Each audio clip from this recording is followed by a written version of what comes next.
নমস্কার বন্ধুরা, আমার চ্যানেলে তোমাদের সবাইকে স্বাগত।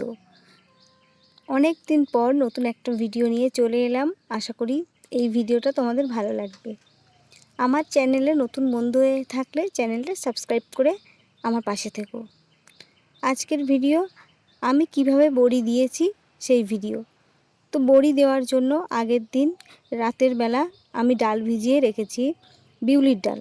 ডালটা ভিজিয়ে রেখে ভালো করে ধুয়ে নিতে হবে। এরপরে অল্প ডাল বলে আমরা বাড়িতে বেটে নিচ্ছি, আর অনেক ডাল হলে কিন্তু পাশে ডাল বাটা মেশিন থাকে, আমরা সেখান থেকেই বেটে নিয়ে আসি। যদিও অল্প ডাল সেই জন্য বাড়িতে মিক্সিতে বেটে নিলাম। দেখো আমার শাশুড়ি মা ডাল বেটেছে, তো ডাল বাটা হয়ে গেছে।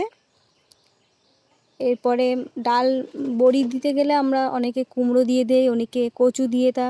এখানে আমাদের বাড়ির কচু, সেই কচুটা আমি টুকরো টুকরো করে কেটে নিয়েছি, এটা মিক্সিতে বেটে নেব।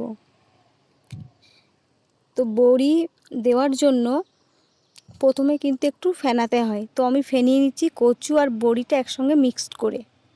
তো দেখো আমরা এখন বড়ি কাটতে বসেছি, আর ভিডিও করার জন্য তেমন কেউ ছিল না। ওখানে একটা ছোট্ট বাচ্চা ছিল, আমার মেয়ে, আর ওর সাথে একটা ছোট্ট বাচ্চা। তাদেরকেই বলেছি একটু ফোনটা ধর, আমরা বড়ি দিচ্ছি, এই ভিডিওটা একটু করে দে।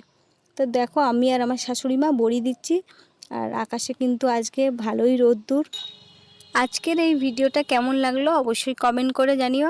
আর এই ছোট্ট চ্যানেলে তোমরা আমাকে একটু সাপোর্ট করো, তোমাদের এই ছোট্ট বোনটাকে।